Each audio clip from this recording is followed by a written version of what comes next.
आदित्यनाथ, जिसका नाम सुनते ही जहन में एक कट्टर हिंदुत्व वाले शख्सियत का चेहरा सामने आता है। यह बात हम नहीं कह रहे हैं, इस बात को दुनिया कहती भी है और मानती भी है, जिसकी ताजा तस्वीर पड़ोसी मुल्क नेपाल से आ रही है। वही नेपाल जो एक समय दुनिया का इकलौता हिंदू राष्ट्र हुआ करता था, जो एक बार फिर घर वापसी चाहता है।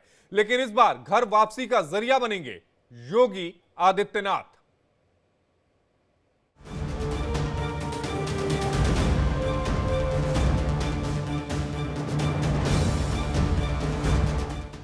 उत्तर प्रदेश की सियासत का वो चेहरा जिसने केवल अपने दम पर पूरे प्रदेश की तस्वीर बदल दी, विकास को नई रफ्तार दी, धार्मिक स्थलों का पुनरुद्धार किया, काशी और अयोध्या का कायाकल्प किया, मथुरा में परिवर्तन का संकेत दिया, सनातन के सार का सबसे बड़ा समर्थन किया, जिससे उनकी हिंदुत्व वाली छवि और मजबूत हुई, जिसकी धमक पड़ोसी मुल्क तक पहुंच गई। भगवान श्री राम का ससुराल और माता सीता का मायका यानी आज का नेपाल, जो एक बार फिर अपनी जड़ों पर लौटने को बेताब है। 2 दशक पहले तक हिंदू राष्ट्र रहा नेपाल एक बार फिर घर वापसी करना चाहता है और उसके लिए वो उत्तर प्रदेश के मुख्यमंत्री योगी आदित्यनाथ का सहारा चाहता है। नेपाल में हिंदू राष्ट्र की मांग को लेकर समर्थन कर रहे लोगों के हाथों में मुख्यमंत्री योगी आदित्यनाथ के पोस्टर इस बात की तस्दीक कर रहे हैं, गवाही दे रहे हैं कि हिंदुत्व का कोई सबसे बड़ा चेहरा है तो वो हैं योगी आदित्यनाथ। नेपाल के पूर्व राजा ज्ञानेंद्र शाह इन दिनों जबरदस्त चर्चाओं में हैं। उनके समर्थन में पूरे देश में रैलियां हो रही हैं। पूर्व राजा के समर्थन में नेपाल के लोग सड़कों पर उतर आए हैं। लोगों का कहना है कि नेपाल में फिर से राजशाही वापस आनी चाहिए और पूर्व राजा ज्ञानेंद्र को फिर से राजा बनाना चाहिए। नेपाल में जगह जगह इस तरह की रैलियां देखने को मिल रही हैं, जिसमें उत्तर प्रदेश के सबसे मजबूत मुख्यमंत्री की झलक दिखाई दे रही है। चीन के चंगुल से मुक्ति पाने के लिए, नेपाल को हिंदू राष्ट्र बनाने के लिए नेपाल की जनता को मुख्यमंत्री योगी आदित्यनाथ से आस है। राजा ज्ञानेंद्र शाह के समर्थन में नेपाल को फिर से हिंदू राष्ट्र बनाने की मांग को लेकर प्रदर्शन कर रहे लोगों के हाथों में योगी आदित्यनाथ की तस्वीर इस बात की तस्दीक कर रही है। नेपाल में हिंदू राष्ट्र की मांग कर रहे समर्थकों को इस बात की पूरी उम्मीद है कि उनका भला सिर्फ और सिर्फ हिंदुत्व का सबसे बड़ा चेहरा माने जाने वाले योगी आदित्यनाथ ही कर सकते हैं। उनके देश को हिंदू राष्ट्र का दर्जा दिला सकते हैं। जब मुख्यमंत्री योगी आदित्यनाथ ने उत्तर प्रदेश की सत्ता संभाली थी, तब राजा ज्ञानेंद्र भारत दौरे पर आए थे और सीएम योगी से मुलाकात भी की थी। उन दोनों के बीच हिंदुत्व के मुद्दे पर काफी लंबी बात हुई थी और अब जब एक बार फिर नेपाल को हिंदू राष्ट्र बनाने की मांग उठी है, तो वहां सीएम योगी की तस्वीरें दिखाई दे रही हैं, क्योंकि पूरा नेपाल इस बात को मानता है कि हिंदुत्व का अगर कोई बड़ा चेहरा है तो वो है योगी आदित्यनाथ का। देश में भगवा पताका फहराने, हिंदुत्व की अलग जगाने, सनातन को मजबूत करने के लिए योगी आदित्यनाथ तन मन धन से जुटे हैं। इसके लिए वो सत्ता में आने के बाद भी अपने कर्मपथ पर चलते हुए अपनी कसम को पूरा कर रहे हैं। उनके भाषणों में हिंदुत्व का ही दम दिखाई देता है। ये बंगाल की ही धरती है जिसमें रामकृष्ण परमहंस जी ने अपनी आध्यात्मिक साधना के बल पर लोगों को एक नया संबल दिया था और पूरी दुनिया के अंदर रहने वाले हिंदुओं को कहा था स्वामी विवेकानंद ने कि गर्व से कहो हम हिंदू हैं। विरोधियों को कभी उनकी रणनीतियों को लेकर धोते हैं तो कभी उनकी नीतियों को देश विरोधी बताकर प्रहार करते हैं। उसके पीछे भी उनकी कट्टर हिंदुत्व वाली छवि दिखाई देती है। ऐसा कौन सा खान पान है जिसको बहुसंख्यक समाज नापसंद करता है और वे पसंद करते हैं? एक ही है, गौ माता है। क्या ये पाप करेंगे क्या? अरे ये पाप करने के लिए हम नहीं बैठे हैं। और अगर कोई पाप करने में भागीदार बनता है तो हम उसके साथ भागीदार नहीं बनेंगे, बल्कि गौ माता की रक्षा करने के लिए अपनी जान भी दे देंगे, लेकिन गौ माता का बाल बांका नहीं होने देंगे। अरे उत्तर प्रदेश में हम लोग गौ कसी करने की बात तो दूर, कोई उसके बारे में भी सोचेगा ना तो उसको जहन्नम के द्वार उसके लिए पहले खुल जाएंगे, गौ हत्या बाद में करेगा। कट्टर हिंदुत्व वाली छवि के मालिक योगी आदित्यनाथ का गोकशी वाला बयान खूब चर्चा में था। वैसे तो इस तरह के बयान सीएम योगी कई बार दे चुके हैं, लेकिन लोकसभा चुनावों के बीच उनका ये बयान सबसे बड़ा हिंदुत्व कार्ड माना जा रहा था। और जिस तरह से उन्होंने कहा था कि गोकशी करने वालों के लिए जहन्नुम का दरवाजा खुल जाएगा, उससे साबित होता है कि हिंदुत्व को लेकर उनके इरादे कितने मजबूत हैं। अब आपको सीएम योगी का वो नारा सुनाते हैं जिसकी चर्चा पूरे देश में थी, विदेश में भी थी, और इसको लेकर एक बड़ी बहस छिड़ी थी। कहा जा रहा था कि बीजेपी योगी के बहाने खुलकर हिंदुत्व कार्ड खेल रही है और बहुसंख्यक हिंदुओं को एकजुट रहने की बात कर रही है। बहनों और भाइयों, राष्ट्र से बढ़कर के कुछ नहीं हो सकता, कुछ नहीं हो सकता।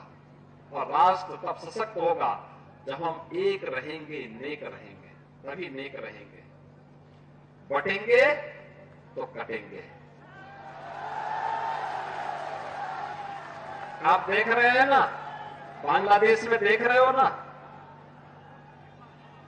तो वो गलतियां यहां नहीं होनी चाहिए। बटेंगे तो कटेंगे,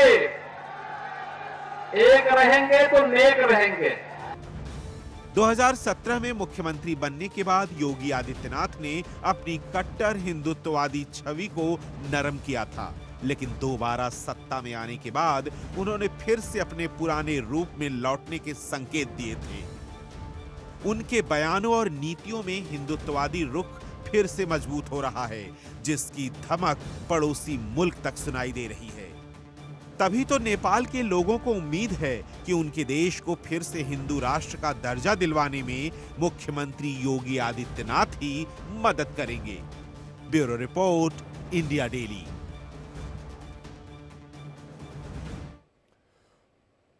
और इसमें कोई दो राय नहीं है कि योगी आदित्यनाथ हिंदुत्व के सबसे बड़े चेहरों में से एक उभर कर इन दिनों सामने आए हैं। योगी आदित्यनाथ के बयान ना सिर्फ सोशल मीडिया पर बल्कि देश और विदेश में तेजी से वायरल होते हैं। और इसी पर बातचीत करने के लिए हमारे साथ हमारे सहयोगी अखंड प्रताप शाही हैं। अखंड, नेपाल अब अपनी पुरानी विरासत को, पुरानी पहचान को फिर से चाहता है। वो चाहता है एक बार फिर से वो इकलौता हिंदू राष्ट्र कहलाए, और इस इकलौते हिंदू राष्ट्र बनने के लिए उसने सहारा लिया योगी आदित्यनाथ के चेहरे का। और इसमें कोई दो राय भी नहीं है कि योगी आदित्यनाथ के जो बयान अभी निकलकर सामने आए हैं, चाहे बटेंगे तो कटेंगे वाला बयान हो, चाहे दूसरे बयान हो, ये बताता है कि हिंदुत्व के नेता के रूप में, हिंदुत्व के मुख्यमंत्री के रूप में उनकी छवि जो है वो बहुत ज्यादा मजबूत हुई है। जी बिल्कुल। जो जिस तरीके से मुख्यमंत्री योगी आदित्यनाथ बात करते हैं हिंदुत्व को लेके, वो जिस तरीके से अपना नजरिया रखते हैं, जिस तरीके से वो नारे जो देते हैं, वो सब कुछ ये बताता है कि वो किस तरीके से हिंदुत्व के बारे में सोचते हैं और सनातन की स्थापना के, पुनर्स्थापना के लिए एक तरीके से जो प्रयास वो कर रहे हैं वो कितना महत्वपूर्ण प्रयास है। अगर नेपाल की बात करते हैं तो जिस तरीके से नेपाल के लोगों ने उनके पोस्टर लेके राजा के पक्ष में उनको खड़ा दिखाया, या यूं कहा जाए कि उनके लिए उम्मीद जताई कि ये शख्स ऐसा है जो जहां पुनर्स्थापना कर सकता है राजशाही का, या हिंदुत्व के हिंदुत्व राष्ट्र की पुनर्स्थापना कर सकता है, तो वो दरअसल बेमानी नहीं है, वो यूं ही नहीं निकाला गया है। उसके पहले मुख्यमंत्री योगी आदित्यनाथ का लगातार बतौर गोरक्षपीठाधीश पर जो उनका काम रहा है वो उनके सामने नजीर के रूप में है। दरअसल मुख्यमंत्री योगी आदित्यनाथ अपने दादा गुरु यानी दिग्विजय नाथ के चलाए हुए उस अभियान के साथ बहुत प्रतिबद्धता के साथ जुड़े हुए दिखाई देते हैं, जिसमें उनके गुरु पिता गुरु जिनको महंत अवैधनाथ के रूप में हम जानते हैं, उन्होंने भी उस क्रम को आगे बढ़ाया था। और मुख्यमंत्री योगी आदित्यनाथ चाहते हैं कि वहां पे हिंदुत्व की पुनर्स्थापना हो, हिंदू राष्ट्र की पुनर्स्थापना हो। आपको बताएं कि रोटी और बेटी का रिश्ता है नेपाल और गोरखपुर पीठाधीश्वर, और यूं ही कहा जाए नेपाल और भारत के साथ, क्योंकि माता सीता वहां की रहने वाली हैं रही, और उत्तर प्रदेश में अयोध्या से भगवान श्री राम का ताल्लुक रहा। तो ये सारी चीजें जो चली हैं वो हमारे सांस्कृतिक धरोहरों को एक दूसरे के साथ जोड़ती हैं, हमारे इतिहास को एक दूसरे के साथ जोड़ती है। और मुख्यमंत्री जब ये दलील देते हैं तो दरअसल उनकी बात इसी बात पे आके टिकती है कि ये हिंदू राष्ट्र था और एकमात्र हिंदू राष्ट्र अब वही है। अपनी पहचान को दोबारा पाना चाहता है नेपाल। बहुत बहुत शुक्रिया आपका अखंड हमारे साथ जुड़ने के लिए। अखंड हमारे सहयोगी हमारे साथ जुड़े हुए थे। हिंदुत्व का पर्याय बन चुके मुख्यमंत्री योगी आदित्यनाथ अपने फैसलों से इस पर मुहर भी लगाते हैं। कांवड़ यात्रा को लेकर उनका फैसला हो या फिर लफ्ज जिहाद को लेकर, उनके हर फैसले पर हिंदुत्व हावी रहा, जिसको लेकर विरोधी भी हुए। लेकिन कट्टर हिंदुत्व की छवि के मालिक योगी आदित्यनाथ अपने फैसलों पर अटल रहे, अडिग रहे। उन्हें हिंदुत्व का बड़ा चेहरा माना जाता है। उनकी इस छवि की धमक देश में ही नहीं विदेश में भी है, जिसके दम पर पड़ोसी मुल्क नेपाल फिर से हिंदू राष्ट्र बनने की आस लगाए बैठा है। भारतीय जनता पार्टी के फायर ब्रांड नेता योगी आदित्यनाथ जब साल 2017 में पहली बार उत्तर प्रदेश के मुख्यमंत्री बने थे, तब वो अपनी कट्टर हिंदुत्ववादी छवि को लेकर काफी नरम थे। लेकिन दोबारा सत्ता पर काबिज होने के बाद हिंदुत्व को लेकर उनके रुख में बड़ा बदलाव देखने को मिला है। ये बदलाव उनके बयानों और फैसलों में साफ तौर पर देखा जा सकता है। कांवड़ यात्रा पर फैसला। कांवड़ यात्रा को लेकर योगी आदित्यनाथ का एक फैसला काफी चर्चित रहा। मुजफ्फरनगर की पुलिस ने आदेश जारी किया था कि सड़क के किनारे दुकानदारों को दुकान के बाहर अपना नाम लिखना होगा, जिसके बाद मुसलमानों के खिलाफ माहौल बनाने के आरोप लगे। इसके बाद मुजफ्फरनगर पुलिस ने दावा किया कि इससे टकराव को रोका जा सकेगा। हंगामे के बीच राज्य प्रशासन अपनी बात पर अड़ा रहा और हफ्ते भर बाद ये निर्देश राज्य के दूसरे हिस्सों में भी लागू कर दिया गया, जहां-जहां से कांवड़ यात्रा गुजरनी थी। बांग्लादेशी हिंदुओं का समर्थन। मुख्यमंत्री योगी आदित्यनाथ ने शेख हसीना सरकार के पतन के बाद बांग्लादेश में हिंदुओं के उत्पीड़न पर तीखी प्रतिक्रिया दी थी।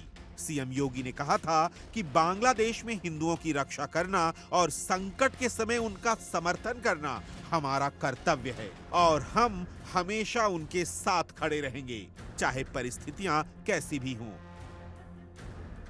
हमारे मूल्य अटल हैं। बांग्लादेश में हिंदू होना कोई गुनाह नहीं बल्कि एक वरदान है।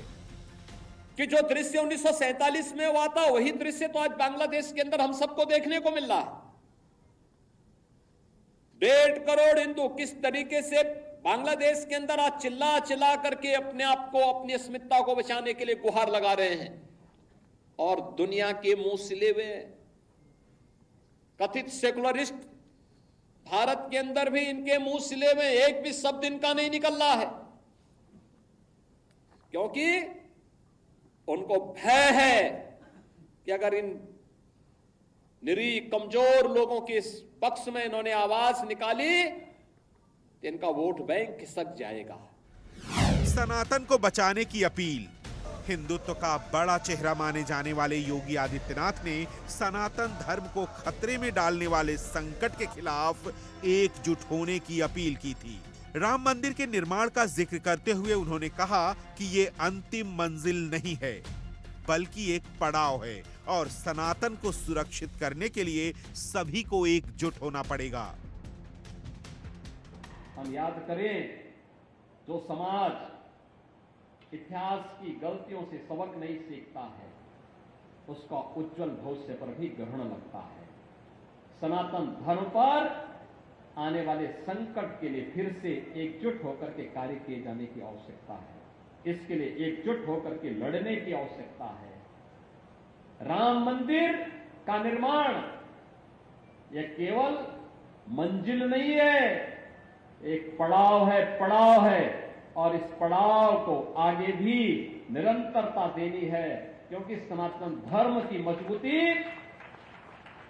इन सब अभियानों को एक नई गति देता है। जातिवाद से मुक्त, छुआछूत और अस्पृश्यता से मुक्त एक ऐसे समाज की स्थापना करना है जिसके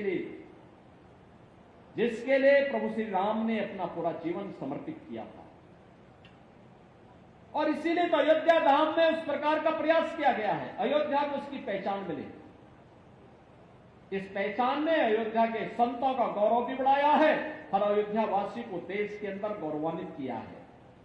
कोई भी अयोध्यावासी देश के अंदर जाता है, हर व्यक्ति उसे सम्मान की निगाहों से देखता है।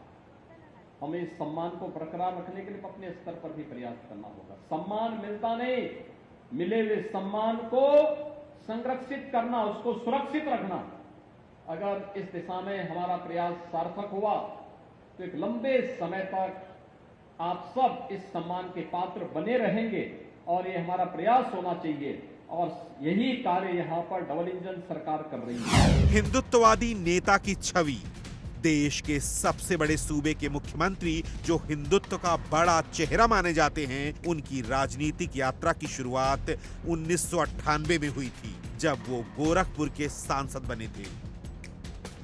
26 साल की उम्र में वो उस साल लोकसभा के लिए चुने जाने वाले सबसे कम उम्र के सांसदों में से एक बन गए थे। गोरखनाथ मठ से जुड़ाव और अपनी हिंदुत्ववादी छवि को और मजबूत करने के लिए 2002 में उन्होंने हिंदू युवा वाहिनी नाम के एक संगठन का गठन किया था, जो अगले 5 सालों में गोरखपुर, देवरिया, कुशीनगर, महाराजगंज, संत कबीर नगर, बस्ती, सिद्धार्थनगर, बलरामपुर, गोंडा, फैजाबाद, मऊ, आजमगढ़, गाजीपुर, जौनपुर और बलिया जैसे जिलों में फैल गया था। Bureau report, India daily.